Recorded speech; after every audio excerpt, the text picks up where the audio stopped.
Cohen. À suivre en vidéo sur franceinter.fr. Bonjour Fabrice Lucchini. Bonjour. Merci d'être là en direct. Bonjour Bruno Dumont. Bonjour. Vous voici Fabrice Lucchini en tête d'affiche d'un film signé Bruno Dumont, film en compétition ici à Cannes et qui sera visible par tous. Il sort en salle aujourd'hui. Maloute, un film qui ne ressemble à aucun autre, burlesque, sanglant, délirant, farce, avec un Lucchini comme on ne l'a jamais vu ni entendu, qu'on reconnaît à peine. Est-ce que vous appréhendez les réactions, la surprise qui sera forcément celle du public de Cannes aujourd'hui?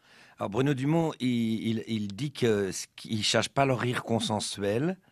Il dit que quand on veut faire rire tout le monde, on fait rire personne. Je pense que dans son cinéma qui a et l'inspiration et le talent de la radicalité avec une vraie puissance, une vraie maîtrise, il va se passer quelque chose que d'ailleurs on ne sait pas au fond, on ne sait pas parce que je te dis, moi j'ai vu le film, je suis pas un cinéphile, je pense à Johnny Hallyday et je me suis dit en sortant, je me suis pas fait chier. Voilà, je me suis pas du tout ennuyé. Et c'est déjà bien. C'est déjà énorme. C'est déjà bien. Bruno Dumont, est-ce que vous cherchez cet effet de surprise? Parce que votre film fonctionne sur des transgressions sociales, sexuelles, alimentaires aussi. Moi, je crois que le cinéma fonctionne surtout sur le spectateur, en fait, parce que c'est lui qui est pris comme ça. D'où ma question. Qui grince, effectivement. Oui, donc moi, j'aime bien, effectivement, croquer le bourgeois. J'aime bien être un peu mordant. Je trouve que c'est très intéressant, surtout à l'époque où on vit, de bien montrer et de les grossir pour qu'on les voit bien, en fait. Donc, le grotesque m'intéresse. Pour se voir soi, pour se regarder, je pense que le cinéma est un miroir. Hein. Alors, nous sommes il y a un siècle environ sur la côte d'Opale, la baie de la Slack, tout près de Boulogne-sur-Mer, à Ambleteuse, où vous voyez une grande famille complètement dégénérée, avec vous, Fabrice Lucchini, sa sœur Juliette Binoche, sa femme, incarnée par Valeria Bruni-Tedeschi, et des pêcheurs misérables qui gagnent 3 sous en portant des bourgeois d'une rive à l'autre, mais des touristes, certains de ces touristes disparaissent, d'où une enquête policière conduite par l'énorme inspecteur Machin. Ça vous va comme résumé, Bruno Dumont? C'est pas mal. Mais il manque l'histoire d'amour aussi. Il faut une histoire, oui, c'est ça. En fait, ce sont des histoires qui se superposent. Donc, ce que vous dites est très bien. Et en même temps, il manque une histoire qui est une histoire d'amour, qui relie tout ça, en fait. C'est-à-dire que les Vampété-Game ont eu aussi une attraction pour les Bruford à travers 2 personnages. L'enfant Vampété-Game qui est Billy et l'enfant Bruford qui est Maloute. Qui est la fille que j'ai eue, ou la fille ou le garçon que j'ai eu avec ma sœur. Ou ton père, ou qu'elle a eu avec ton père. Oui, voilà. Parce que... En fait, on n'en sait rien. Oui, il y a une des scènes qu'il aime beaucoup, beaucoup, Dumont. Je pense que c'est ma scène préférée. Carrément, alors je vais vous la décrire en 2 secondes. Hein. C'est-à-dire que tout d'un coup... juste une anecdote, je suis obligé de la raconter rapide, c'est que, elle révèle quand même l'incroyable pratique de Dumont. C'est qu'à un moment, toutes les informations qu'il me donnait, moi je me suis dit, je vais jamais y arriver, parce que jouer un décadent, jouer un débile, jouer un très très con, jouer un fin de piste, j'avais pas ça en magasin. Il y a plein de composantes débiles en moi, mais là, le niveau de débilité où il voulait m'emmener, je me suis dit, j'y arriverai jamais. D'ailleurs, pardon, vous ne le jouez pas exactement de la même façon dans toutes les scènes. Oui, c'est vrai, c'est c'est lui pas qui vrai. le veut, c'est lui qui le veut, parce que oui, mais moi je trouve, j'aime bien, il est dissonant, c'est-à-dire voilà, il monte, il descend, donc il y a l'hétérogénéité du jeu de Fabrice Lucchini fait partie du absolument, du film. C'est rythmé. Très bien. Moi j'ai jamais compris s'il me demandait totalement, donc j'ai exécuté. Alors donc. Quand il m'a, alors je vais la faire rapidement. Quand je me sentais pas capable. Je me suis dit, il a une telle idée de la composition, je vais pas être. Bon. Puis à un moment, il a dit alors on arrête tout ça. T'es capable de marcher comme Aldo Macione? Je lui dis oui, ça apparemment, je vais essayer. Il me dit voilà. Et puis je lui dis mais est-ce que je peux ne pas lire le scénario? Donc je n'ai pas lu le scénario. Très rapidement, je me suis retrouvé sur une plage avec la direction de Bruno Dumont. Alors faut savoir que c'est son paysage préféré. Faut voir aussi que le Nord est un pays sublime avec un public extraordinaire. C'est-à-dire les gens du Nord sont exceptionnel. Et tout d'un coup, je regarde la mer. Avec Dumont, faut faire ça. On te dit, regarde la mer. Alors, tu regardes la mer. Et puis, tout d'un coup, je dis au bout de 2h30 à Juliette Binoche, mais au fait, pourquoi on regarde la mer depuis 2 heures? Elle me dit, mais parce qu'on attend le retour de notre enfant. Alors là, il y a un petit blanc. J'ai notre enfant. Mais tu n'es pas ma sœur?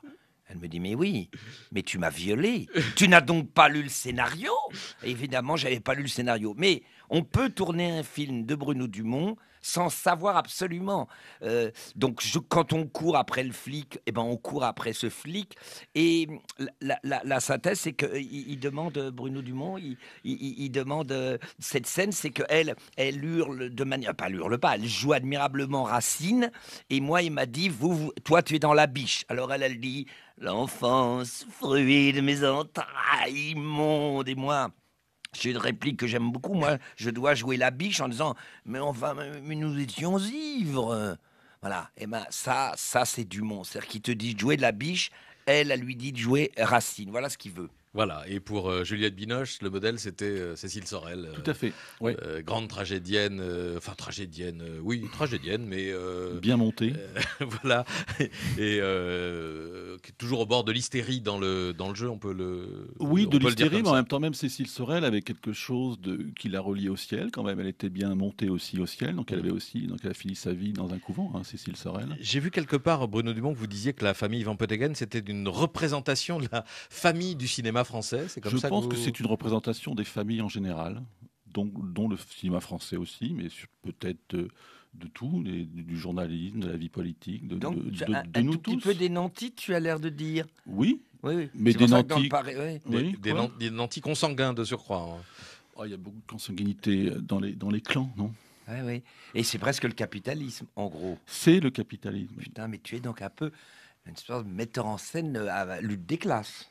Ah bah, on est dans la lutte des classes de toute façon dans votre film, Bruno Dumont. Moi, je pense qu'il y a beaucoup de lutte entre les individus que plus entre les classes, finalement. Il y a quand même à la fois de l'attraction, de l'attirance et quelque chose de la détestation, non? Ah oui, alors ça c'est impressionnant. Il y a beaucoup de références dans votre film Bruno Dumont. On pourra peut-être en reparler tout à l'heure.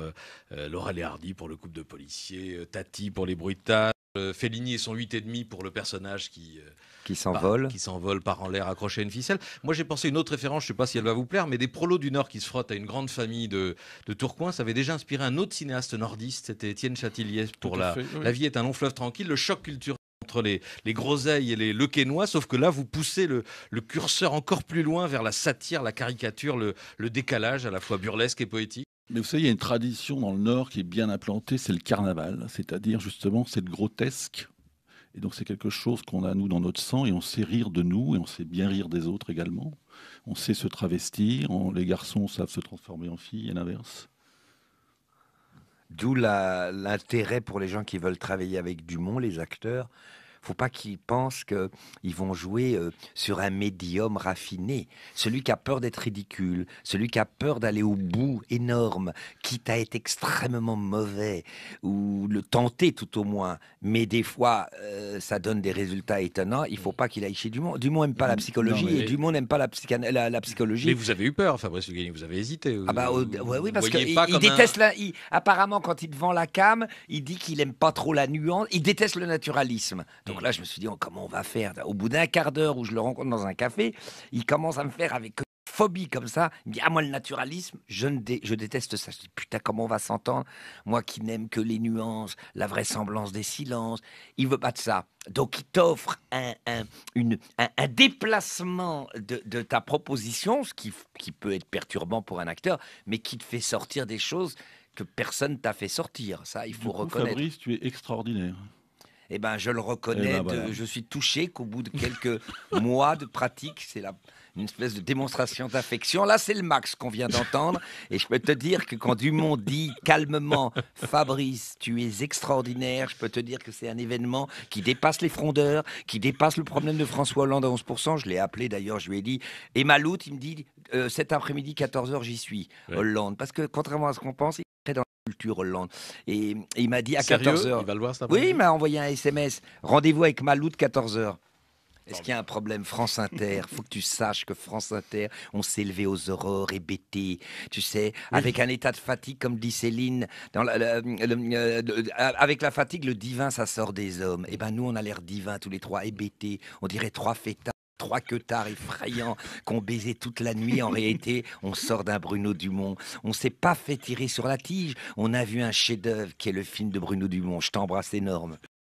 que quand Dumont dit calmement « Fabrice, tu es extraordinaire », je peux te dire que c'est un événement qui dépasse les frondeurs, qui dépasse le problème de François Hollande à 11%. Je l'ai appelé d'ailleurs, je lui ai dit « Et Maloute, il me dit cet après-midi, 14h, j'y suis, Hollande. » Parce que contrairement à ce qu'on pense, il est dans la culture Hollande.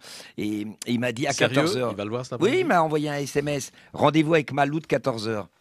Est-ce qu'il y a un problème France Inter? Faut que tu saches que France Inter, on s'est levé aux aurores hébétés, tu sais, avec un état de fatigue, comme dit Céline. Avec la fatigue, le divin, ça sort des hommes. Et ben nous, on a l'air divins tous les trois, hébétés. On dirait trois fêtards. Trois queutards effrayants qu'on baisait toute la nuit. En réalité, on sort d'un Bruno Dumont. On s'est pas fait tirer sur la tige. On a vu un chef-d'œuvre qui est le film de Bruno Dumont. Je t'embrasse énorme.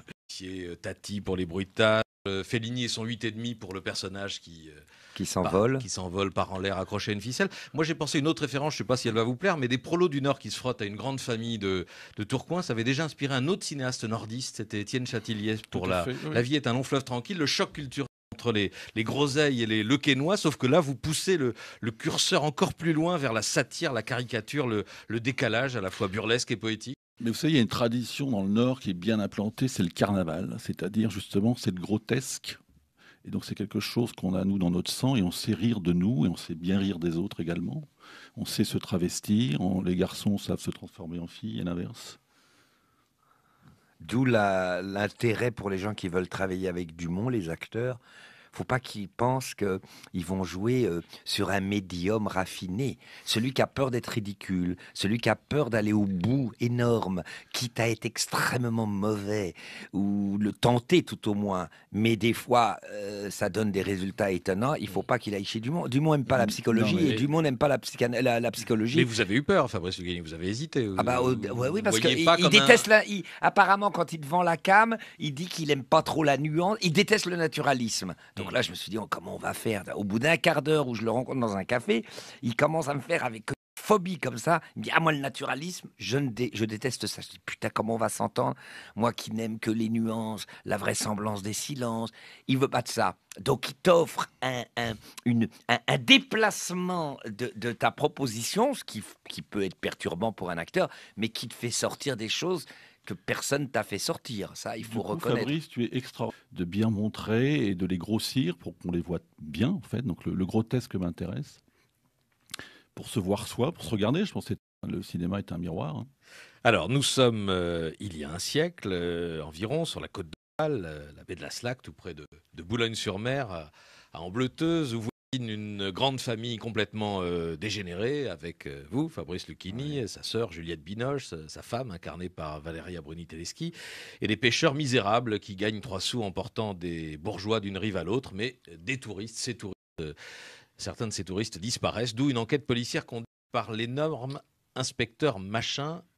Ça vous va comme résumé, Bruno Dumont? C'est pas mal. Mais il manque l'histoire d'amour aussi. Il faut une histoire, oui, c'est ça. Mais en fait, ce sont des histoires qui se superposent. Donc, ce que vous dites est très bien. Et en même temps, il manque une histoire qui est une histoire d'amour, qui relie tout ça, en fait. C'est-à-dire que les Vampété-Game ont eu aussi une attraction pour les Brufort à travers 2 personnages. L'enfant Vampété-Game qui est Billy et l'enfant Brufort qui est Maloute. Qui est la fille que j'ai eue, ou la fille ou le garçon que j'ai eu avec ma sœur. Ou ton père, ou qu'elle a eu avec ton père. Oui, oui, parce que... En fait, on n'en sait rien. Oui, il y a une des scènes qu'il aime beaucoup, beaucoup, Dumont. Je pense que c'est ma scène préférée. Carrément, alors je vais vous la décrire en 2 secondes. Hein. C'est-à-dire que tout d'un coup... juste une anecdote, je suis obligé de la raconter rapide, c'est que, elle révèle quand même l'incroyable pratique de Dumont. C'est qu'à un moment, toutes les informations qu'il me donnait, moi je me suis dit, je vais jamais y arriver, parce que jouer un décadent, jouer un débile, jouer un très très con, jouer un fin de piste, j'avais pas ça en mag. Moi, il m'a dit, toi tu es dans la biche. Alors elle dit, l'enfance, fruit de mes entrailles immondes, et moi... J'ai une réplique que j'aime beaucoup, moi, je dois jouer la biche en disant « Mais nous étions ivres !» Voilà, et ça c'est Dumont, c'est-à-dire qu'il te dit de jouer de la biche, elle lui dit de jouer Racine, voilà ce qu'il veut. Voilà, et pour Juliette Binoche, le modèle c'était Cécile Sorel. Tout à fait. Ouais. Grande tragédienne, oui, tragédienne, mais Bien monté. voilà, et qui est toujours au bord de l'hystérie dans le jeu, on peut Oui, on de peut le dire l'hystérie, comme mais en ça. même temps, même Cécile Sorel avait quelque chose qui la reliait au ciel quand même. Elle était bien montée aussi au ciel, donc donc elle a fini sa vie dans un couvent, hein, Cécile Sorel. J'ai vu quelque part, Bruno Dumont, que vous disiez que la famille Van Peteghem, c'était une représentation de la famille du cinéma français. C'est comme Je ça que pense que vous... c'est une représentation des familles en général, dont le cinéma français aussi, mais peut-être de tout, du journalisme, de la vie politique, Donc, de un nous tout petit peu tous. des nantis, tu as l'air de dire. Oui, Oui, oui. mais C'est des pour ça que dans le nantis. Paris, oui. Oui, quoi. Des nantis consanguins de surcroît, hein. Oh, il y a beaucoup de consanguinité dans les clans, non? Ouais, oui. Et c'est presque le capitalisme, en gros. C'est le capitalisme. Putain, mais tu es donc un peu une espèce de metteur en scène à la lutte des classes. Ah bah, on est dans la lutte des classes de toute façon dans votre film, Bruno Dumont. Moi, je pense qu'il y a beaucoup de lutte entre les individus que plus entre les classes, finalement. Il y a quand même à la fois de l'attraction, de l'attirance et quelque chose de la détestation, non? Ah oui, alors ça c'est impressionnant. Il y a beaucoup de références dans votre film Bruno Dumont. On pourra peut-être en reparler tout à l'heure. Laurel et Hardy pour le couple de police. Cohen. À suivre en vidéo sur franceinter.fr. Bonjour Fabrice Lucchini. Bonjour. Merci d'être là en direct. Bonjour Bruno Dumont. Bonjour. Vous voici Fabrice Lucchini en tête d'affiche d'un film signé Bruno Dumont, film en compétition ici à Cannes et qui sera visible par tous. Il sort en salle aujourd'hui. Maloute, un film qui ne ressemble à aucun autre, burlesque, sanglant, délirant, farce, avec un Lucchini comme on ne l'a jamais vu ni entendu, qu'on reconnaît à peine. Est-ce que vous appréhendez les réactions, la surprise qui sera forcément celle du public de Cannes aujourd'hui? Alors Bruno Dumont, il dit qu'il ne cherche pas le rire consensuel. Il dit que quand on veut faire rire tout le monde, on fait rire personne. Je pense que dans son cinéma qui a et l'inspiration et le talent de la radicalité avec une vraie puissance, une vraie maîtrise, il va se passer quelque chose que d'ailleurs on ne sait pas au fond, on ne sait pas parce que je te dis, moi j'ai vu le film, je suis pas un cinéphile. Et je pense à Johnny Hallyday et je me suis dit en sortant, je me suis pas fait chier. Ah. Et voilà, je me suis pas du tout ennuyé. Mais c'est déjà bien. C'est déjà énorme. C'est déjà bien. Bruno Dumont, est-ce que vous cherchez cet effet de surprise? Parce que votre film fonctionne sur des transgressions sociales, sexuelles, alimentaires aussi.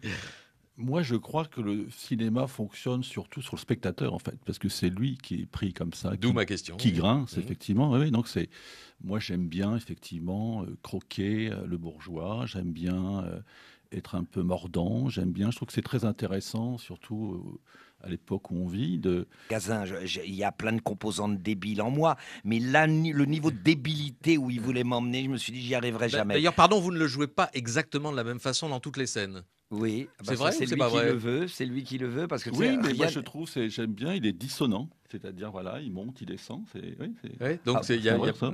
l'hétérogénéité du jeu de Fabrice Lucchini Oui, fait mais partie du absolument, c'est film. c'est rythmé. Très bien. Ah moi j'ai jamais compris s'il me demandait totalement, donc j'ai exécuté. Alors donc, quand il m'a... Alors je vais la faire rapidement. Quand je me sentais pas capable. Je me suis dit, il a une telle idée de la composition, je vais pas être... Bon. Puis à un moment, il a dit, bon, alors on arrête tout ça. T'es capable de marcher comme Aldo Macione? Je lui dis, oui, ça apparemment, je vais essayer. Il me dit, voilà. Et puis je lui dis, mais est-ce que je peux ne pas lire le scénario? Donc je n'ai pas lu le scénario. Très rapidement, je me suis retrouvé sur une plage avec la direction de Bruno Dumont. Alors il faut savoir que c'est son paysage préféré. Il faut voir aussi que le Nord est un pays sublime avec un public extraordinaire. C'est-à-dire les gens du Nord sont exceptionnels. Et tout d'un coup, je regarde la mer. Avec Dumont, faut faire ça. On te dit, regarde la mer. Alors, tu regardes la mer. Et puis tout d'un coup, je dis au bout de 2 heures et demie à Juliette Binoche, mais au fait, pourquoi on regarde la mer depuis 2 heures? Elle me dit, mais parce qu'on attend le retour de notre enfant. Alors là, il y a un petit blanc. J'ai dit, notre enfant, mais tu n'es pas ma sœur? Elle me dit, mais oui, mais tu m'as violée. Tu n'as donc pas lu le scénario? Évidemment, j'avais pas lu le scénario. Mais on peut tourner un film de Bruno Dumont sans savoir absolument. Donc, quand on court après le flic, on court après ce flic. Et la synthèse, c'est qu'il demande, Bruno Dumont, il demande cette scène, c'est qu'elle hurle de manière... Pas elle hurle pas, elle joue admirablement Racine. Et